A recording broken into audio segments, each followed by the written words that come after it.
Last video में हमने MSc previous का paper second structure and function of invertebrates में यूनिट 4 स्टार्ट किया था।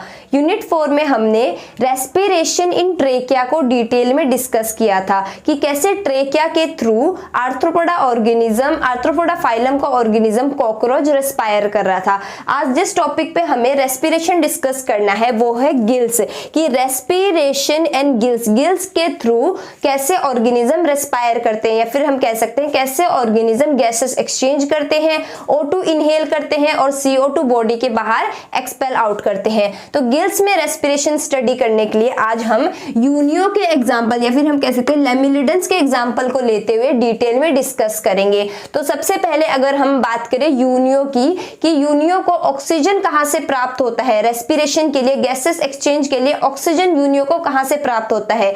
यूनियो को ऑक्सीजन वाटर में डिसॉल्व्ड ऑक्सीजन से यूनियो रेस्पायर करता है। यूनियो को ऑक्सीजन कहां से प्राप्त होता है, जो वाटर में डिसॉल्व ऑक्सीजन है वहां से यूनियो को ऑक्सीजन प्राप्त होता है और उसी से यूनियो आगे गैसेस एक्सचेंज की प्रोसेस प्रोसीड करता है। तो Unio respires by the O2 dissolve in water. O2 कहां डिसॉल्व है, वाटर में डिसॉल्व है और उस डिसॉल्व्ड O2 से यूनियो रेस्पायर करता है। यूनियो डिसॉल्व O2 को प्रोक्योर करता है और फर्दर रेस्पिरेशन की प्रोसेस को प्रोसीड करता है।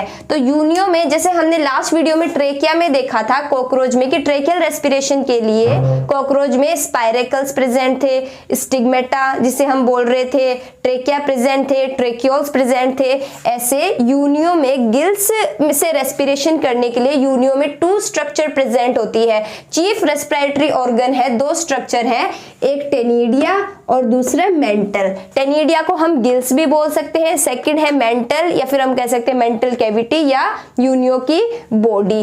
तो यूनियो में चीफ रेस्पिरेटरी ऑर्गन कितने हैं, 2 है, एक टेनिडिया और एक मेंटल। अब हम एक एक करके इन दोनों स्ट्रक्चर को डिटेल में डिस्कस करेंगे। सबसे पहले अगर हम बात करें टेनिडिया की, टेनिडिया या फिर हम कह सकते हैं गिल्स, ये कैसे होते हैं, एक पेयर्ड स्ट्रक्चर है।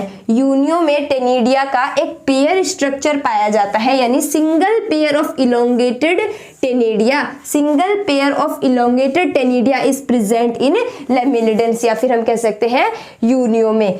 और ये कहाँ पाए जाते हैं, जो टेनिडिया या फिर गिल्स है, मेंटल कैविटी में प्रेजेंट रहते हैं। मेंटल कैविटी या फिर हम कह सकते हैं बॉडी में, मेंटल कैविटी में प्रेजेंट है टेनिडिया। कितना है, पेयर्ड स्ट्रक्चर है और single pair of elongated ctenidia present है। इधर बॉडी में देखें यूनियो के फिगर में, तो ये मेंटल है, ये एक टेनिडिया, ये एक टेनिडिया। तो पेयर्ड स्ट्रक्चर, तो सिंगल पेयर ऑफ टेनिडिया, तो ये एक टेनिडिया हो गया, ये एक टेनिडिया हो गया। तो single pair of ctenidia is present in mantle. 1 ctenidia on 1 side of the foot, एक टेनिडिया प्रेजेंट है फुट के एक साइड में, राइट साइड में, और दूसरा टेनिडिया प्रेजेंट है फुट के लेफ्ट साइड में यानी अदर साइड में। ये बीच में ये बना रखा है, ये है फुट। तो एक टेनिडिया पाया जाएगा फुट के एक साइड में और दूसरा टेनिडिया पाया जाएगा फुट के दूसरे साइड में।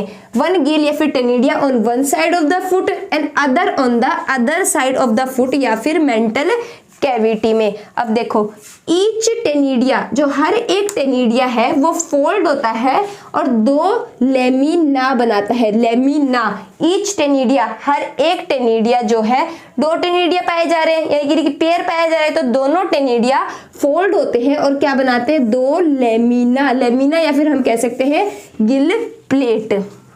लेमिना, ये एक लेमिना, ये दूसरा लेमिना, ये एक लेमिना और ये दूसरा lamina. Tenidia gives the mental cavity on each side into large ventral inhalant chamber and small infrabranchial chamber and small dorsal suprabranchial chamber। अब ये टेनिडिया क्या करता है, टेनिडिया या फिर गिल डिवाइड करता है मेंटल कैविटी को एक लार्ज वेंट्रल इनहेलेंट चैम्बर में और एक स्मॉल डोर्सल सुप्राब्रैंकियल चैम्बर में। एक तो लार्ज इनहेलेंट चैम्बर में और एक सुप्राब्रैंकियल चैम्बर में, जो कहाँ प्रेजेंट है, डोर्सली प्रेजेंट है। और इनहेलेंट चैम्बर कहाँ प्रेजेंट है, वेंट्रली प्रेजेंट है। अब हमने बात करी कि जो टेनिडिया है, हर एक जो गिल है वो 2 लेमिना से मिलके बना हुआ है और जो ये दोनों लेमिना है यानी कि गिल प्लेट है, ईच लेमिना, ये मिलके बने हुए हैं दो लेमिले से मिलके बने हुए हैं ईच लेमिना। और ये जो दो लेमिले हैं ये किससे बने हुए हैं? Made up of parallel vertical Gill filaments या फिर ब्रांकियल फिलामेंट्स। अगर हम रफ डायग्राम देखें, ये मान लो यूनियो की बॉडी है, बीच में मेंटल है, यहाँ पे प्रेजेंट है इसका फुट। तो हमने कहा क्या प्रेजेंट है? पेयर स्ट्रक्चर यानी single pair of elongated ctenidia. ये मान लो एक टेनिडिया और ये इसका दूसरा ctenidia. Each ctenidium fold and forms two lamina. Ctenidia fold हुए और फोल्ड होके क्या बनाए? दो लेमिना बनाए, एक आउटर गिल लेमिना और एक इनर गिल लेमिना। आउटर और इनर गिल लेमिना, ये देखो बाहर वाला आउटर गिल लेमिना और अंदर वाला इनर गिल लेमिना। अब हमने बोला कि जो ये जो लेमिना है यानी सॉरी गिल प्लेट है या फिर लेमिना है, ये किसके मिलके बने हुए हैं? दो लेमिले से मिलके बने हुए हैं। तो देखो ये एक लेमिला और ये दूसरा लेमिला, ये एक लेमिला और ये दूसरा लेमिला। तो ये फर्स्ट वाला जो लेमिला है वो क्या हुआ? Outer lamella of outer Gill lamina, और ये अंदर वाला inner lamellae of outer Gill lamina. देखो ये बाहर की तरफ प्रेजेंट था तो इसे हमने आउटर लेमिना बोल दिया, ये अंदर की तरफ प्रेजेंट था तो इसे हमने बोल दिया इनर लेमिला। अब ये आउटर लेमिला भी किससे मिलके बना हुआ है? दो लेमिले से बनके बना हुआ है। तो एक तो ये लेमिने और एक ये लेमिने, तो बाहर वाले लेमिने को हम क्या बोलेंगे? Outer lamellae. किसका आउटर लेमिली? आउटर लेमिना का। और ये है इनर लेमिली। किसका इनर लेमिली? आउटर लेमिना का। ऐसे नेक्स्ट बात करें हम इनर लेमिना का, तो इनर लेमिना का ये बाहर वाला यानी outer lamellae of inner lamella, और ये inner lamellae of inner lamina. तो हम बात कर रहे थे यहाँ पे टेनिडिया की, तो टेनिडिया पेयर्ड स्ट्रक्चर है, हमने देखा पेयर स्ट्रक्चर है। टेनिडिया को हम क्या कह सकते हैं? गिल्स भी कह सकते हैं। हर एक टेनिडिया फोल्ड हो रहा है और फोल्ड होके दो लेमिना बना रहा है, LAMINA, दो लेमिना बना रहा है, या फिर हम कह सकते हैं गिल प्लेट्स बना रहा है। एक लेमिना और दूसरा lamina, outer Gill lamina and inner gill lamina. और ये जो गिल लेमिना है या फिर हम कह सकते हैं गिल प्लेट्स, ये फोल्ड होके क्या बना रहे हैं? टू लेमिले, दो लेमिले, एक ये लेमिले और एक ये वाला लेमिले, एक ये लेमिले और एक ये वाला लेमिले। तो आउटर गिल लेमिना का बाहर वाला जो लेमिले है उसे हम बोलेंगे outer lamellae of outer Gill lamina, और अंदर वाले को हम बोलेंगे inner lamellae of outer Gill lamina. ऐसे ही हम अंदर वाले की बात करें, ये इनर गिल लेमिना था तो इनर गिल लेमिना का ये क्या है? बाहर का लेमिले, तो ये हो जाएगा outer gill lamellae of inner gill lamina, और ये हो जाएगा inner gill lamellae of inner gill lamina. ठीक है, अब बात करें हम लेमिले की, तो लेमिने क्या है? लेमिले भी made up of parallel Gill filaments. Lamellae भी किसके मिलके बने हुए हैं? पैरेलल वर्टिकल गिल फिलामेंट्स या फिर हम कह सकते हैं ब्रैंकियल फिलामेंट से मिलके बने हुए हैं। हमने लेमिले की बात करी कि दो लेमिले प्रेजेंट है, तो दो लेमिले के बीच में क्या प्रेजेंट होगा? स्पेस। तो उस स्पेस को हम क्या बोलेंगे? Lamellar space. तो लेमिलर स्पेस कहाँ प्रेजेंट है? Lamellar space is present between two lamellae, दो लेमिले के बीच में। मान लो ये एक लेमिले है, ये दूसरा लेमिले है, तो इन दोनों लेमिले के बीच में यहाँ पे स्पेस प्रेजेंट होगा जिसे हम कहेंगे लेमिलर स्पेस। ये देखो lamellar space present between outer lamellae and inner lamellae. ये आउटर लेमिले और ये लेमिना था, ये एक लेमिना ये दूसरा लेमिना, तो लेमिना के दो लेमिले थे, एक ये लेमिला और एक ये लेमिले। तो इस लेमिले के बीच में जो स्पेस प्रेजेंट है उसे हम कह रहे हैं लेमिलर स्पेस, जो कहाँ प्रेजेंट है? आउटर लेमिले और इनर लेमिले के बीच में। One side and other side के गिल फिलामेंट इंटरफिलामेंटर जंक्शन द्वारा जुड़े रहते हैं। एक साइड के और दूसरे साइड के गिल फिलामेंट्स जो है वो इंटरफिलामेंटर जंक्शन द्वारा जुड़े रहते हैं। Space subdivided by vertical bar known as interlaminar junction. और ये जो स्पेस है ये सब डिवाइडेड रहते हैं वर्टिकल बार्स द्वारा, जिन्हें हम कह रहे हैं इंटरलेमिनार जंक्शन। ये है यहाँ पे वर्टिकल बार्स। लेमिले के बीच में पाए जा रहे हैं, दो लेमिले के बीच में लेमिनार स्पेस, आउटर लेमिले और इनर लेमिले के बीच में। और ये जो स्पेस है ये सब डिवाइड हो रहे हैं वर्टिकल बार्स के द्वारा। इंटरफिलामेंटर जंक्शन बोल रहे थे जिसे। अब इस इंटरफिलामेंटर जंक्शन की वजह से laminar space divided into many number of compartment. जो लेमिनार स्पेस है वो डिफरेंट कंपार्टमेंट्स में डिवाइड हो गया, जिसे हम कह रहे हैं वाटर ट्यूब्स, जिसे हम कह रहे हैं वाटर ट्यूब्स। कंपार्टमेंट्स जो फॉर्म हो गए इसकी वजह से, स्पेस की वजह से, जिसे हम कह रहे हैं जंक्शन की वजह से वाटर ट्यूब्स। अब ये जो वाटर ट्यूब्स है joints and open to suprabranchial chamber, ये आपस में जॉइंट होंगे और खुलेंगे सुप्राब्रैंकियल चैम्बर में। अब ostia is also present in interfilamentar junction. इस इंटरफिलामेंटर जंक्शन पे ओस्टिया भी प्रेजेंट होता है। अब ये ओस्टिया क्या करते हैं, इन्हीं ओस्टिया से वाटर एंटर होता है from inhalant chamber. Inhalant chamber क्या है, इनहेलेंट और एक्सेलेंट दो वर्ड, एक्सेलेंट एक्स यानी वाटर बाहर जाएगा और इन यानी वाटर अंदर आएगा। तो इंटरफिलामेंटर जंक्शन में ओस्टिया प्रेजेंट है जहां से वाटर एंटर करेगा from inhalant chamber enter to the water tube. Water tube में जाएगा, किसके वाटर ट्यूब में, गिल प्लेट्स के वाटर ट्यूब में, यानी लेमिना के वाटर ट्यूब में। Both lamellae outer and inner consist of gill filaments. Outer lamellae और इंटर लेमिले दोनों में क्या प्रेजेंट है, गिल फिलामेंट्स।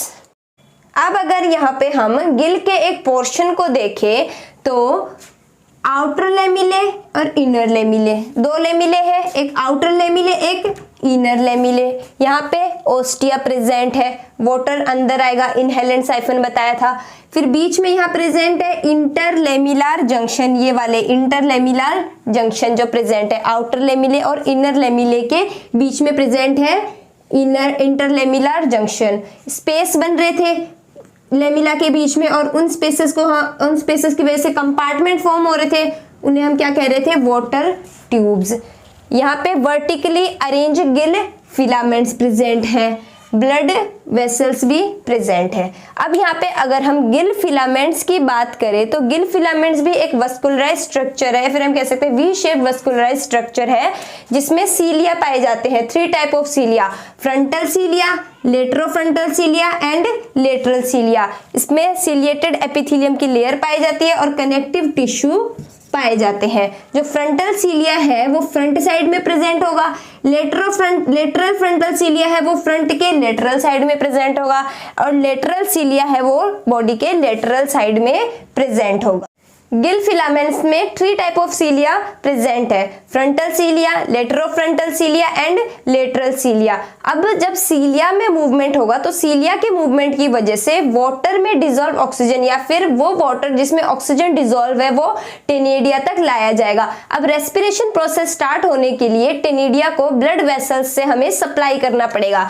मतलब during respiration the ctenidia of Unio has to be supplied with blood vessels. Gill filaments में जो सीलिया था उसकी मूवमेंट की वजह से वाटर आ चुका है टेनिडिया में। अब बात करेंगे हम ब्लड वेसल्स की कि उस टेनिडिया में अब क्या आना चाहिए, ब्लड वेसल्स। तो अब ये ब्लड वेसल टेनिडिया में कहां से आएंगे, एफरेंट टेनिडियल वेन्स के द्वारा या फिर हम कह सकते हैं एफरेंट ब्रैंकियल चैम्बर के द्वारा।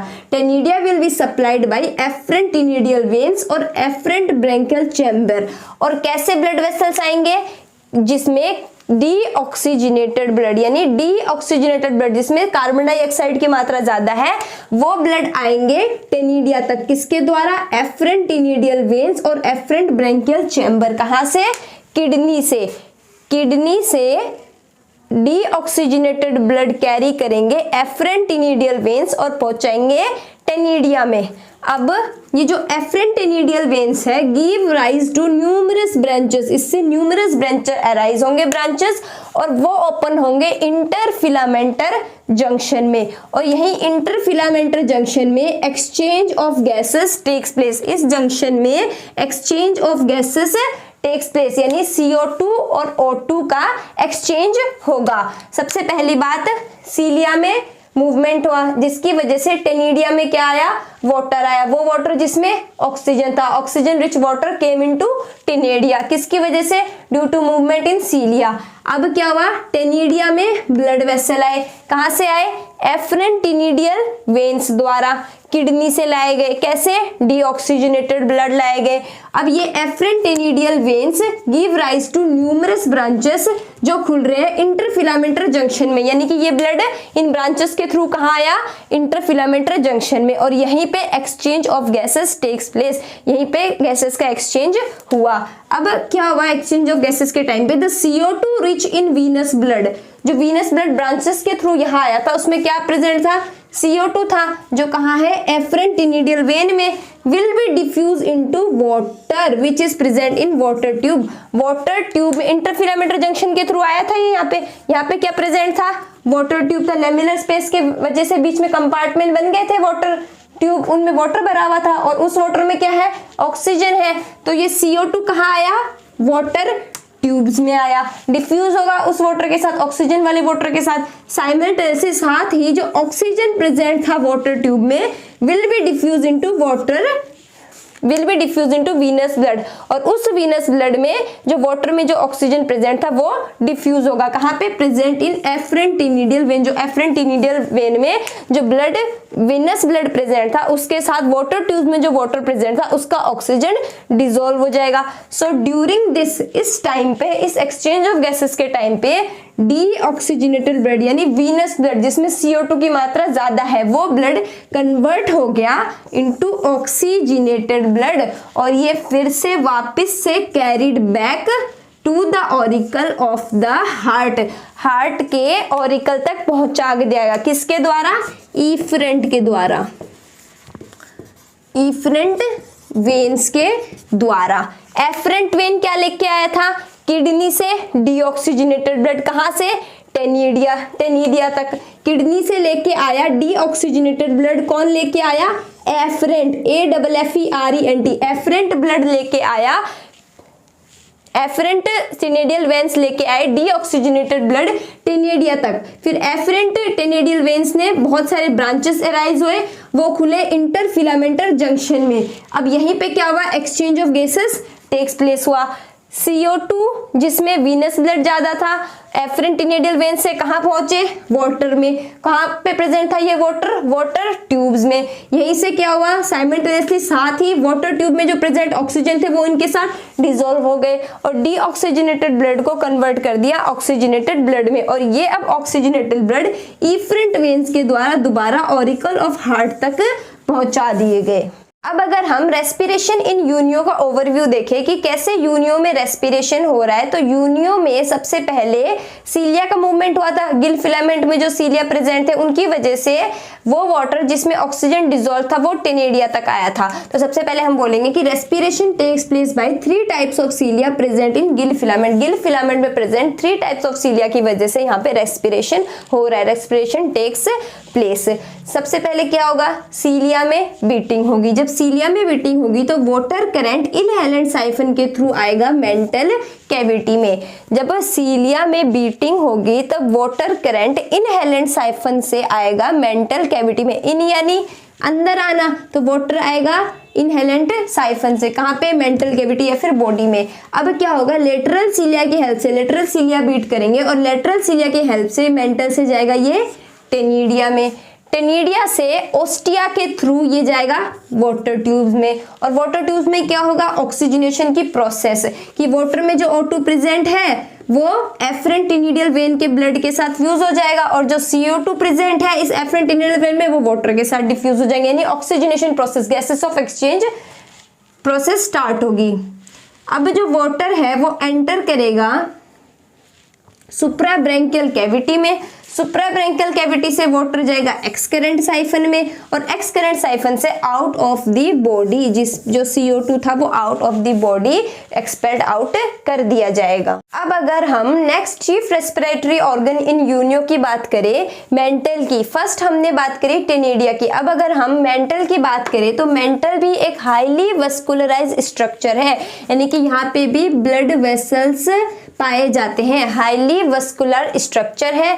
Also act as a respiratory organ, और एक रेस्पिरेटरी ऑर्गन की तरह ये कार्य कर रहे हैं। और mantle is continuously expose to water, mantle में कंटिन्यूसली वाटर प्रेजेंट होता है। क्यों? मेंटल में ही सबसे पहले वाटर आता है, उसके बाद वो टेनिडिया में जाता है, लेमिना में जाता है, लेमिले में जाता है। तो ऐसे ही मेंटल में क्या होता है, कंटिन्यूसली वाटर एक्सपोज रहता है। फर्स्ट कि ये हाईली वस्कुलर स्ट्रक्चर है, यानी ब्लड प्रेजेंट है, ब्लड वेसल्स प्रेजेंट है। सेकंड कि वाटर भी प्रेजेंट है। तो इन्हीं दो प्रॉपर्टी के कारण कि वस्कुलर स्ट्रक्चर है और वाटर में कंटिन्यूसली एक्सपोज रहता है, इन्हीं दो स्ट्रक्चर के कारण, so because of this two property mantle act as a respiratory organ, mantle एक रेस्पिरेटरी ऑर्गन की तरह कार्य कर रहा है। Easily there will be the exchange of gases, आसानी से एक्सचेंज ऑफ गैसेस हो सकेगा बिटवीन वाटर और ब्लड के बीच में, विच is present in the blood vessels of mental. Exchange of gases कहाँ होगा? मेंटल में। क्यों? मेंटल एक वस्कुलर स्ट्रक्चर है, ब्लड वेसल्स पाए जा रहे हैं, मेंटल कंटिन्यूसली वाटर से एक्सपोज है। इस वाटर में क्या प्रेजेंट है? डिसॉल्व्ड ऑक्सीजन, इन डिसॉल्व्ड ऑक्सीजन और इसमें ब्लड, इन ब्लड और ऑक्सीजनेटेड वाटर के बीच में क्या होगा? ऑक्सीजनेशन प्रोसेस स्टार्ट होगा, एक्सचेंज ऑफ गैसेस इजीली हो पाएगा। Exchange of gases takes place between water and blood vessels, यानी ब्लड वेसल्स और वाटर के बीच में ऑक्सीजनेशन प्रोसेस स्टार्ट हो जाएगी।